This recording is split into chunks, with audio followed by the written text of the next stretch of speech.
Before I start this episode, I just uh, found Eric Edmedes talking about the his emotion, his emotional with Sasha Neil smash her face with the blood of Wadi bleeds she kills, and Eric's Eric replied that tweets how brave to kill a curious, non-threatening animal with a high-power rifle with a scope.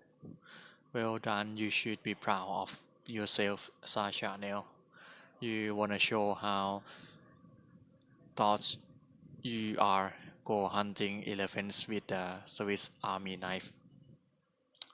And I can't I can't translate it to my tongue language all of it, but I feel some of the emotion from his reply, and I then back to the origin post and found Sasha Neil cue uh, uh, the big uh, the big uh, he kill the animal and try to and she smash his face with blood.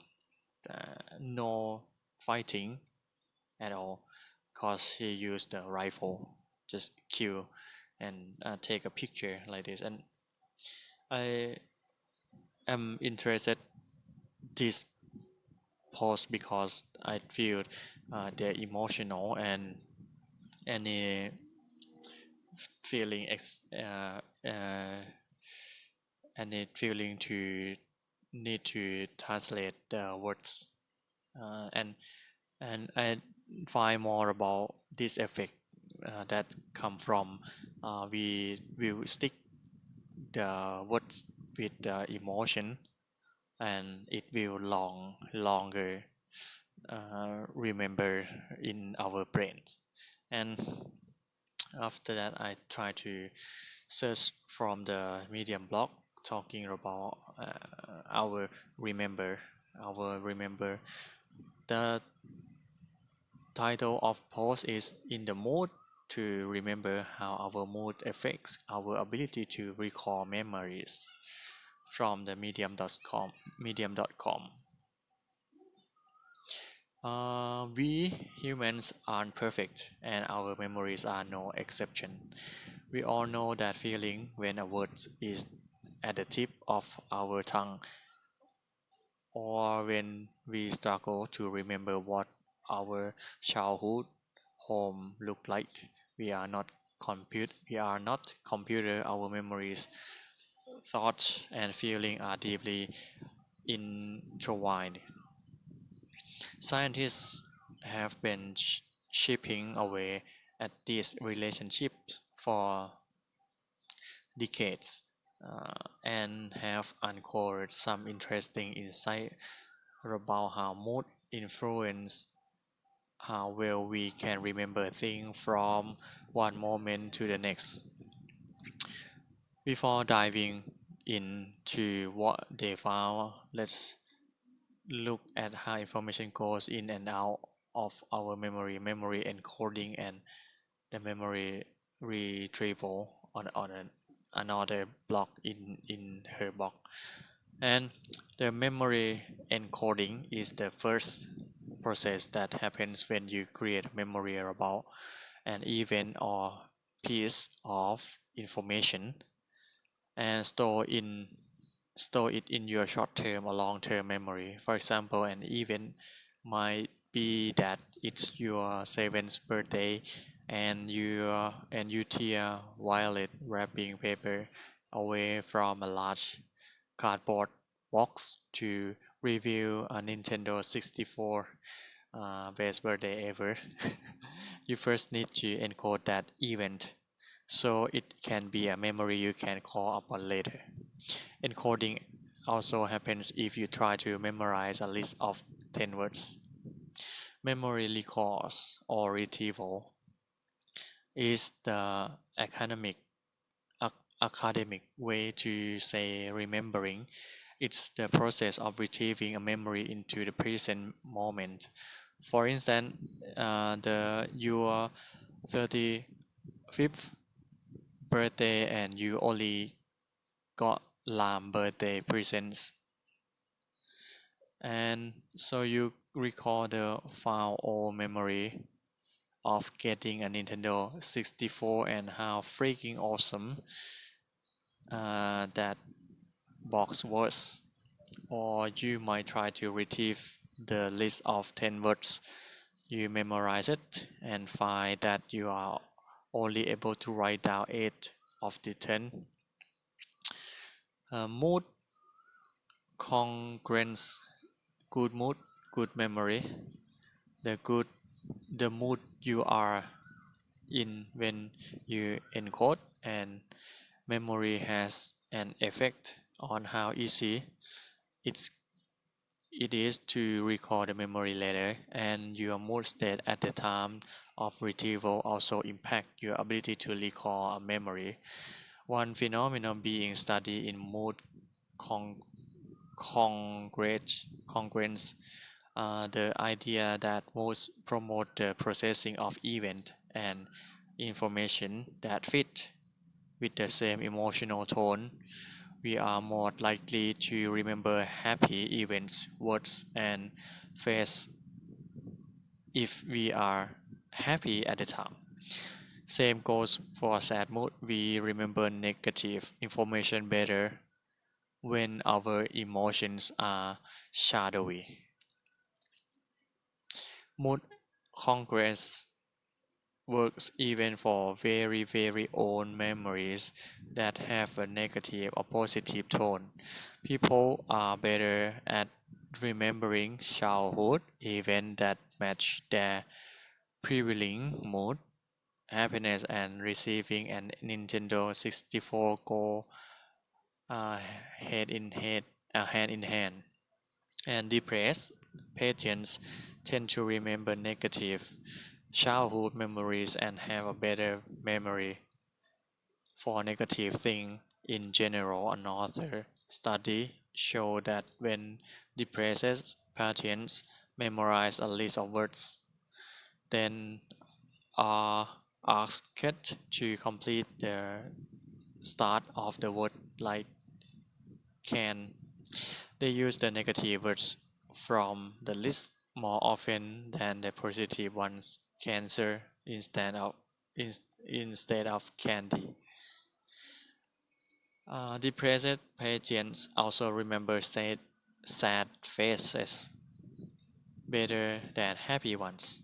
Speaking of emotional faces, we've got a game in the peak brain training app called Smile on Me, where you need to tap on the smiling face as fast as possible and avoid the negative ones. Put yourself in the patient's shoes and try it out. Mood dependent memory. Since 1970s, scientists has been studying another phenomenon called mood dependent memory. This is the idea that under certain conditions, people have an easier time recalling information if they are currently in the same mood they were in where they originally encoded the information. Unlike mood congruent memory, this happens regardless of whether the information itself is happy or sad.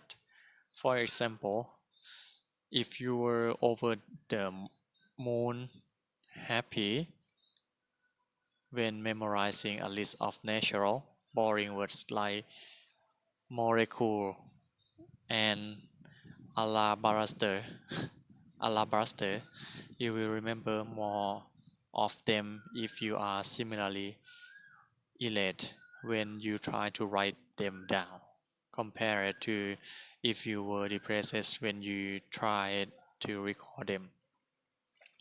This effect holds even if you try to do the same thing with the list of negative words like cancer or die sister. In one study, university students were coerced, coerced into moods of sadness or happiness. In case you are wondering how they did it, the researchers play sad or happy music, had them look at sad or happy images, and powder sad or happy ideas. Once in the mood, they went into the encoding phase. The students thought about 16 specific recent autobiographical events related to words like ship and straits. In the retrieval phase 2 days later, they put the student in the opposite mode, or the same mode they were in while encoding. Then asked them to recall as many of the 16 events as possible. Indeed, they found that the happy students and sad students remembered more than the students who were first happy and then sad, or sad then happy. This happened even though the events that they encoded were a mix of positive, negative, and natural ones. Wow. So, what can you take away from this to become a memory maven? While it's still a lot to learn, it sounds like to survive way to improve your memory is to always be happy, both in the past and present, and only try to remember positive thing. Kidding. Thought that might help. This from the medium.com in the mood to remember how our mood affect our ability to recall memories. Uh, and the next one, the next one that I search from the medium.com relate with the remember topic. They talk about how we remember and forgot things. From the Taylor Kleberger, the first step to improve memory is understanding the science behind it. The first step to improving memory is understanding the science behind it. An exploration of how memory works. This from Taylor Keyberger. Exploration of how memory works. What was the name of the person I met at the event last night? Last night. What was the address again? Even though those of you with smartphone don't really need to know address anymore. What day is my friend's birthday? What is my name of the blender I bought that I was going to tell my friends about? What was the data that I read but I am struggling to recall right now? Or that historical fact that won't quite surface in my brain? There are a lot of techniques out there to help you remember this type of information, from quick recall to experiential method, from book by very smart people to emerging research suggesting undisturbed, undisturbed rest is the key to retaining new information. Lots of work offers strengths to boost memory, concentration, and recall. Some are well-rooted peer-reviewed techniques, while others are hacked based on individual experience. Both types can be helpful, and by all means, use them to your advantage. However, for me, that means Taylor. For Taylor, uh, it has been understanding what is behind the techniques, the foundation of memory that has proven most beneficial for improving my ability to remember stuff. Getting to the psychological roots of memory has allowed me to adapt memory concentration and recall to my specific context instead of proposing a unique technique for improving memory. I wanna cover the basics and explore the science of how memories exist in our brain. My aim is to answer the fundamental question: why do we remember something and forget others?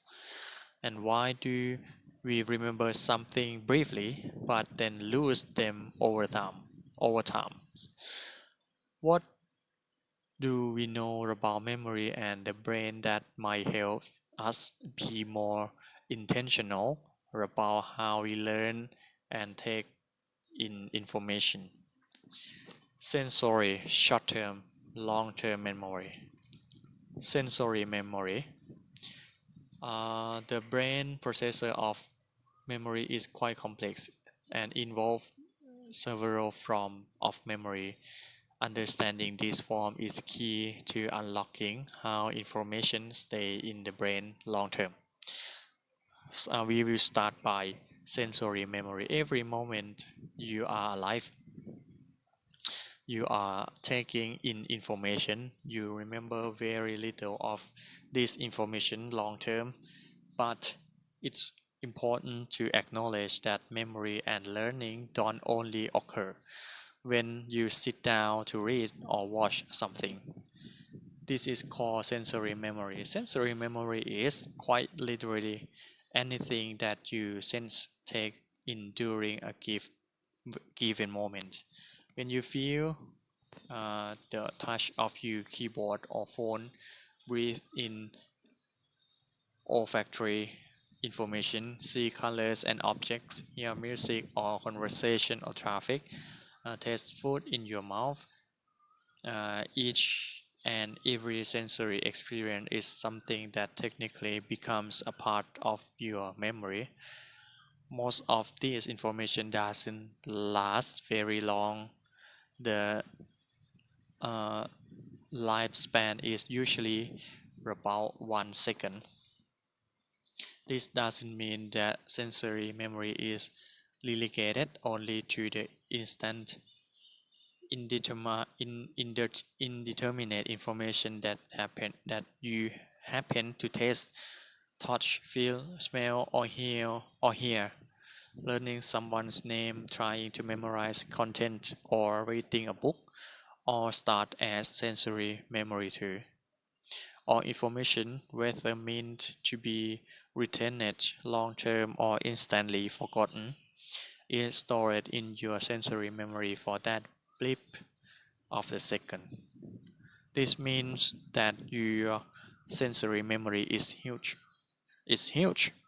You have an almost infinite capacity to store sensory information, even though it's only guaranteed for a brief second.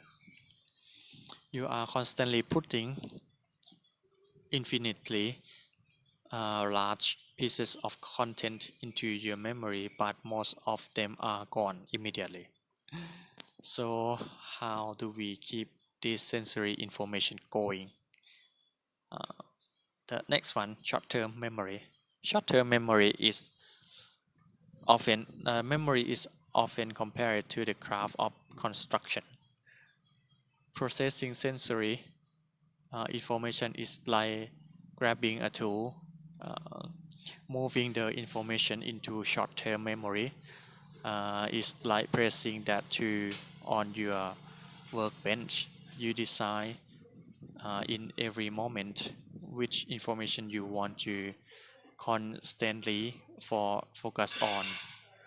While you are reading this article, you are taking in or source of information, from the sounds you are hearing to that dry taste in your mouth to how your device feel in your hand, but most of this happening subconsciously. These pieces of information come into your sensory memory and then vanish. Whatever you are trying to remember, it begins with the intentional motivation of wanting to remember it.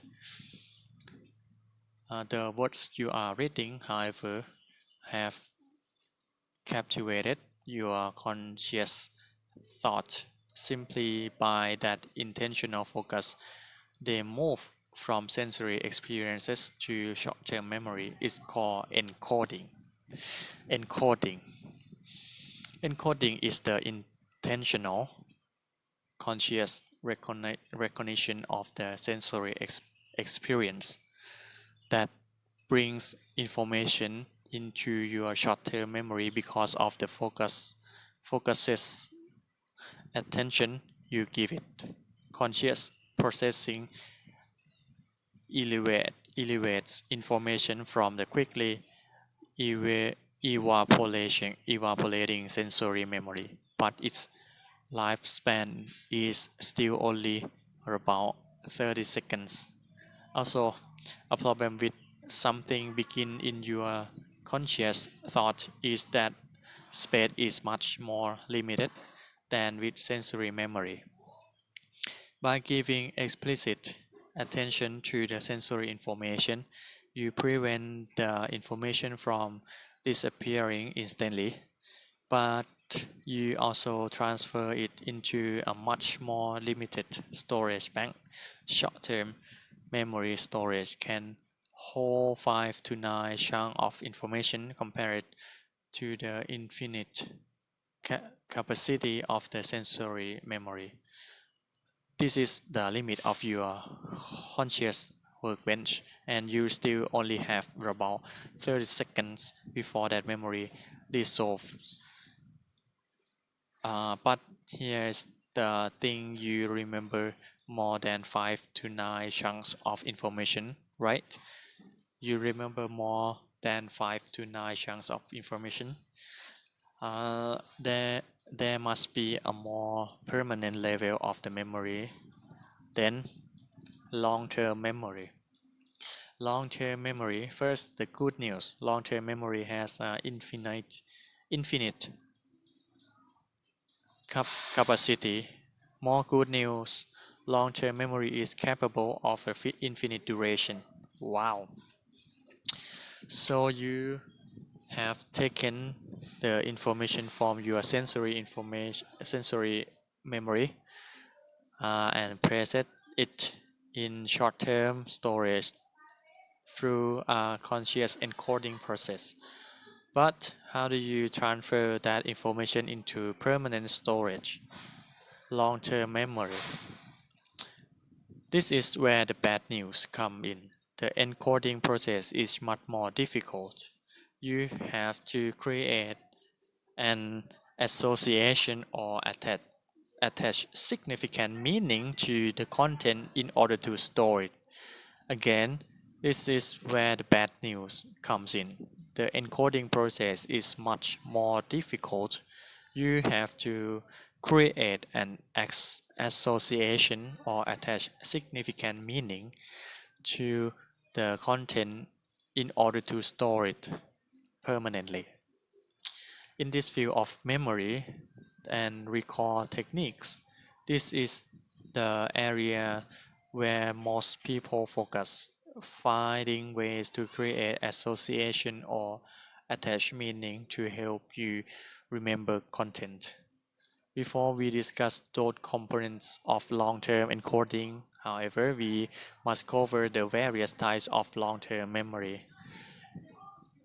Explicit long-term memory. Any pieces of information that requires recall fits in the category. Physical breaks explicit long-term memory into two forms. Number one, semantics. Semantics, fact, words, or pieces of information that are cognitive in nature. If you have a quote memorized or statistics or details from a book or story, it is in your semantic long-term memory. Implicit im, uh, and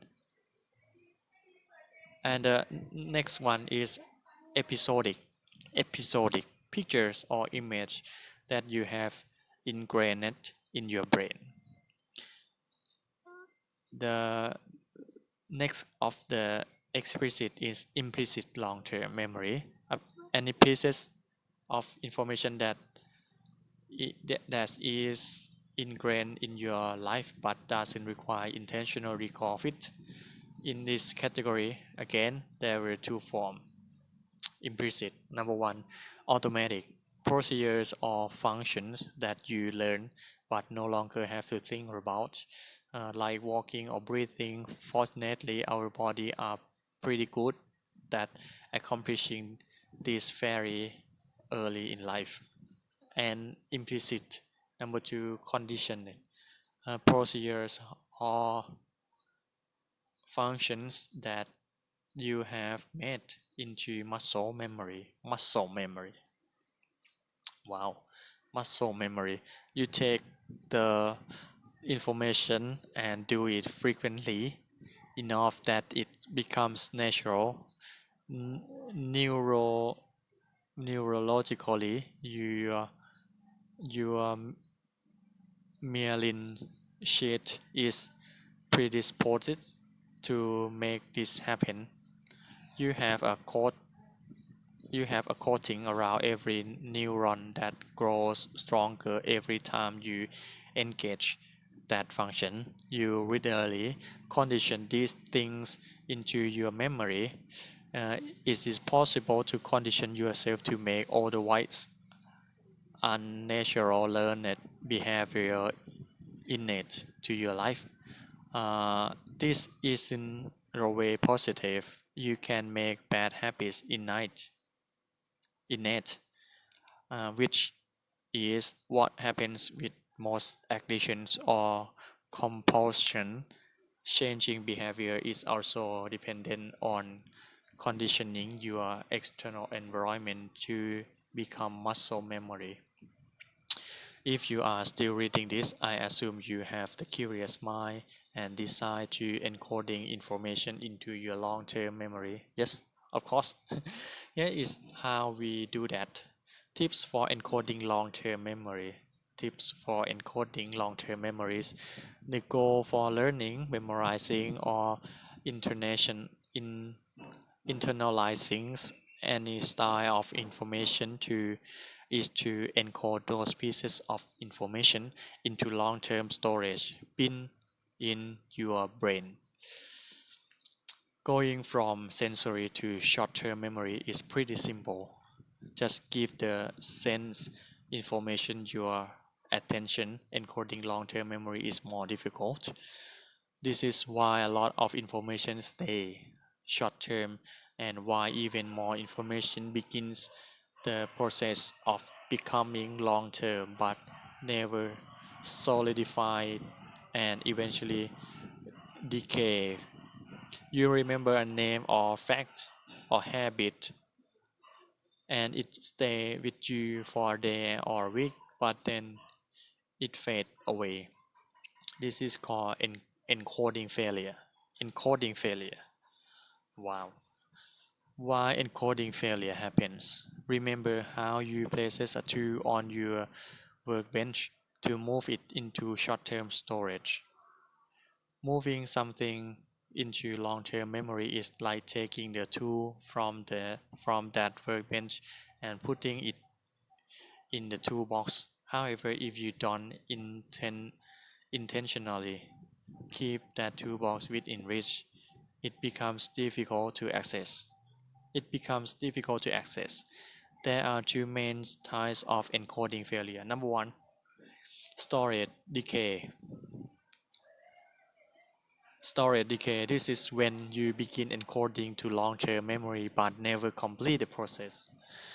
You either fail to continue to access the information or never fully solidify it. Uh, Phy- Psychologists call this extinction.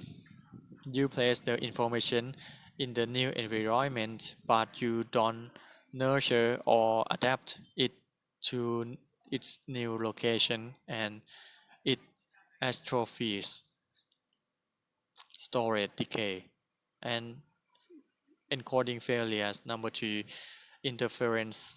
Interference. This is when author information gets in the way, being distracted, not learning the information correctly, or learning conflicting information can cause interference. Essentially, the lack of intentionality cause the information to stay short term. How to avoid encoding failure?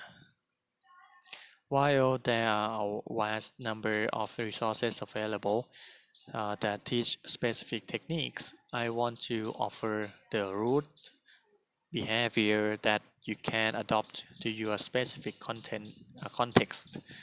To borrow from music therapy, to borrow from music theory, learning specific memory techniques is like learning a song in the particular key. It might work for you, but maybe you aren't able to play in that key. My goal is to give you the standard scales on notation that you can transpose to the key that works for you. To use another analogy, instead of giving you the receipt you want, uh, instead of giving you the recipe, I want to give you the culinary basics that will set you up to encode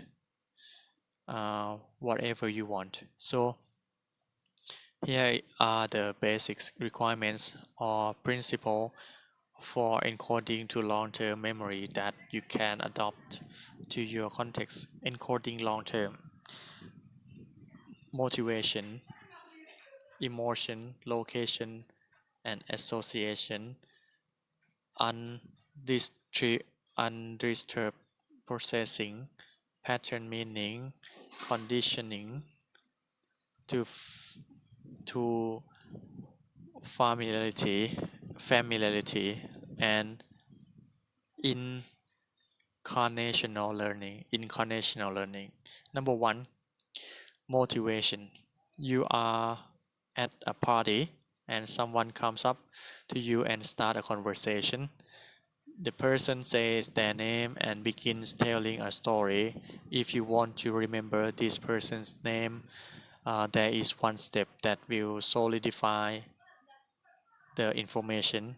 You have to intentionally process the name. Otherwise, you will lose the information since the short-term time frame is expiring as you are processing the next pieces of content from the conversation.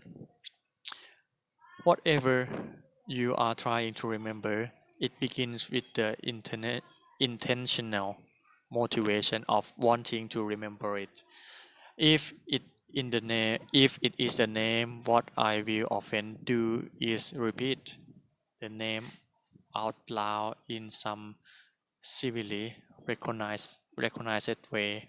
Nice to meet you, Siam. If it is the fact or image, I will constantly remind yourself that it is important and don't want to lose it in the next seconds, 30 seconds. Intentionally visualizing the information in my mind solidifies the memory because of the motivation. This is the same reason why writing our notes while taking in information helps you remember. It isn't that the notes are now ingrained in your brain, but that the intentional acts give your brain permission to view this information as a priority. Wow, you will uh, m- uh, memory all start with motivation. Memory all starts with motivation, but there are some other important principles for encoding information. And the next one, emotion. Emotion, the more vivid you can make the information, the more ingrained it will become in your memory. While long-term memory involves various parts of the brain working to reconstruct information and activate pairs of neurons collaboratively. This is what keeps the information active in your brains and allow to continue to be encoded. This is a unique process with emotion that make encoding to long-term memory more effective. Not to get all brainy, but the simple version of the process work like this. Encoding involve the prefrontal cortex, your mind CEO, the cerebellum, uh, but emotion brings in the amygdala. When it happens, a certain amount of arousal get paired with the information, making it more solidified in your memory. Pairing emotion with the information Pairing emotion with the information vastly improves the likelihood of the information getting encoded into your long-term memory. This is why art creates more vivid recall. The art and its en- ensuing emotion art like Trojan House, carrying the information to your long-term memory. Communication theory teach that experience rather than raw erotic. This is what changed my. This has some truth to it. Because the experience is what brings the amygdala into the memory game. This is also why traumatic traumatic events stay so ingrained in our memories. The moods that triggered you arouse encoding when you were first learning the information is also important because being a similar mood later can trigger that memory, which brings us to the next principle. Number three, location and association. Location and association. Have you ever noticed that you remember even that more clarity when you are in a physical space that's similar to one where the experience occurred? Being in a similar atmosphere triggers in encoding information. Similarity, similarly to how emotion function in the second principle. This principle deals more with recall than encoding. This principle deals more with recall than encoding. The information is encoded in the particular context, and therefore re-entering that context further solidify the memory and makes recalling it more likely. Essentially, nostalgia is the powerful memory device. The more technical name for this phenomenon is the encoding specificity principle. The more vivid the environment where the memory is created, the more association you pair with the memory. It remember a professor I remember a professor in college giving me the tip that studying in the same space where I was going to take a test would make my recall more effective. Wow, it's a good tip. The location acts as an association that is congruent with whatever you are trying to learn. Part of this is related to the myelin sheath, sheath mentioned above. The neuron coating carry the minutes details of association that trigger the memory more vividly. Similarly, this is why you might crave certain foods during certain seasons or moments. Intentionally learning in the environment that has the connection to where and when you will need the information is the practical way to em- embed embed the information in your long-term memory. In other words, study where you are going to take the test. Practice your speech on the stage when you will be making it public. Wow.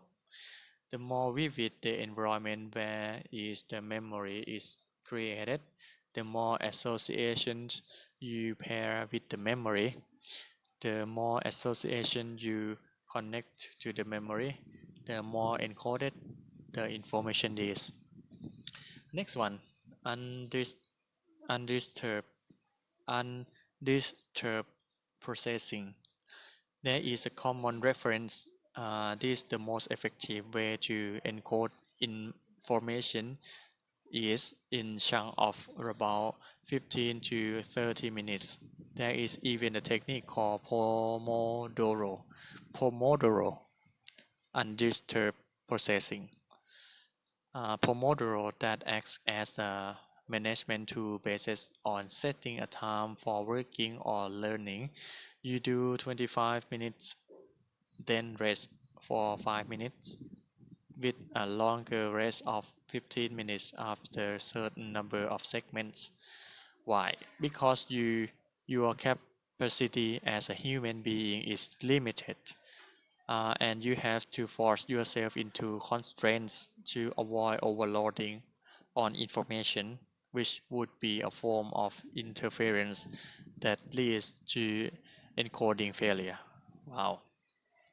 However, it's equally important that you intentionally take time to process the information to ease it into your long-term memory. Various studies have shown that undisturbed intake followed by undisturbed processing allows you time to concentrate on information and retain it. After the event, finishing the book, leaving the meeting, being done with class, and so on, review the information to process it. You review the information to process it. The pro the previous the period of rest forces you to focus on and observe the information, which transitions the memory to your hippocampus for storage. And next one, and meaning. Patterns and meaning. Now we are getting into the Trendy techniques. You may have seen people memorize the order of the decks of cards or a list of random words. What these techniques are usually doing in pairing the specific piece of information with certainly no association to give it meaning. Patterns are a method that links new information to information you already have. You Use something familiar. For example, you rode to work or your morning routine to create a link with the new information. Then recall that new information bases the previous content. It would be like memorizing these principles by giving each one a connection to your process of walking up to your house. Getting out of the car in emotional. Getting out of the car is emotional. Walking past the trash can is location and association. Getting out of the car is emotional. Walking past the trash can is location and association. You can have the desire and motivation to memorize something, but the infrastructure surrounding your life is a more powerful dictator of what will be taken into your memory. Using this motivation principle where you want to remember the name of someone you just met, I might repeat the name to include the pattern principle. I will also mentally connect the name to all the people who have the name or information that resemble, resembles the name. For example, let's say I just met someone named Siam, and by think Siam like the nation state that become Thailand. Yes, of course. Now I have a link to help me recall that name later. Mapping. Uh, remember, you can only take in so many chunks of information that at a time. What pattern? What pattern do is condense pieces of information into larger chunks by condensing unfamiliar information with known information. Then new information becomes more accessible by attributing meaning to the information.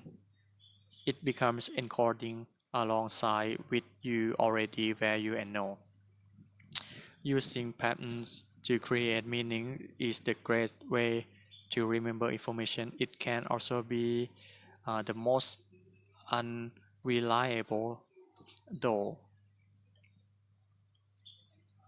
uh, unreliable though unless the information truly has meaning and is embedded properly, it will stay in short-term memory, and person who memorize a deck of cards or a list of words in a moment probably doesn't remember that same information a week later.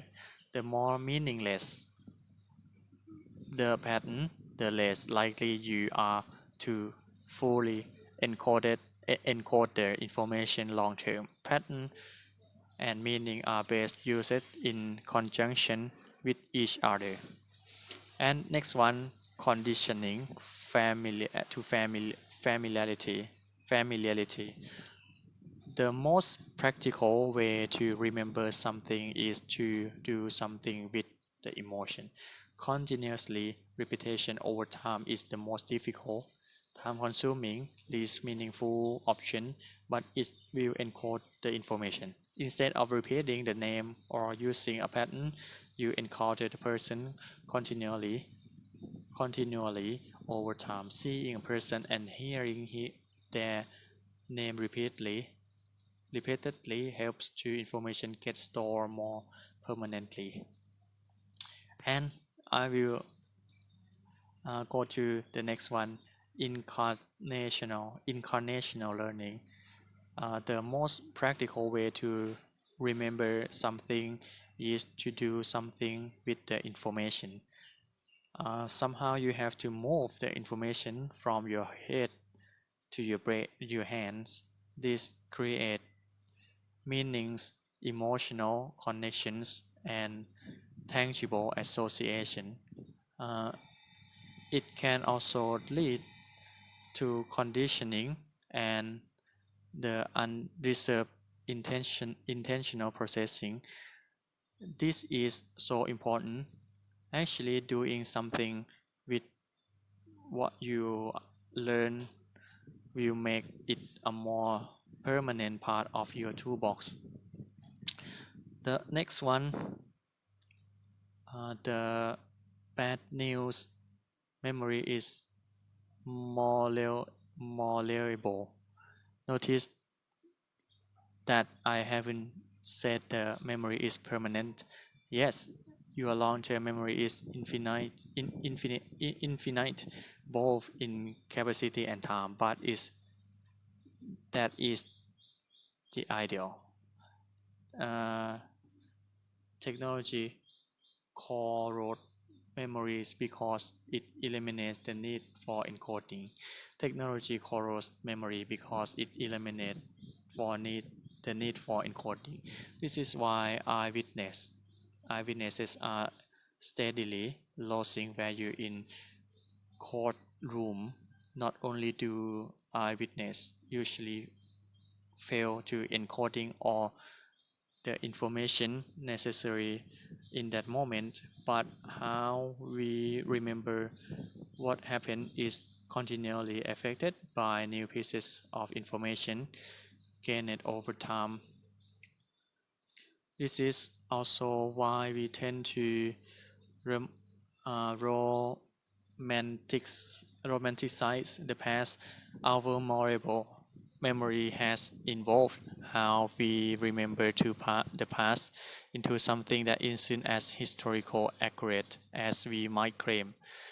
The same is true for what you learn as you encode more things to long-term memory. The same the same is true for you. The same is true for what you learn as you encode more things to learn to long-term memory. The new and old memory adjust to one another and therefore affect one another. This can make the information you have more powerful, but it can also make us a bit more unreliable than we would prefer. Technology corrodes memory. You probably heard that oral culture didn't have to write down their information because their brain were wired in a way that they were able to remember and retell their story by word of mouth. In fact, it was part of the ancient Jewish tradition to have the entire Hebrew scripture memorized during their lifetime. Why don't we still function like this? Because we don't have it. We don't have to. As literacy and writing technology advanced, we were able to take information that in previous living conditions was only accessible orally and put it down on paper. This is great fear of progress. This is a great fear of progress. This is the great feat of progress, and I imagine we are able to access an exponentially larger amount of information because of this. But I also imagine that our memory muscle has weakened a bit in the process. Technology corrodes memory because it eliminates the need for encoding. This doesn't mean our memory muscle is expelled completely, as you still have information in your long-term memory, and we still are able to spout off speech, song, and movie quotes from memory. But it does make encoding more difficult than it might have been in culture where encoding was a natural necessary for remembering absolutely anything. We have notes, so we don't have to memorize book or fact. We have GPS and contact list so we don't have to memorize directions or phones number. I am not ready to pronounce a moral judgment on this change, but it has made it more difficult to encode information into long term memories. As you go through the journey of learning, remembering, and recalling information, just keep in mind that you are up against a cultural shift that has made this more difficult. This is all of the Risk Matter podcast today. Thank you so much.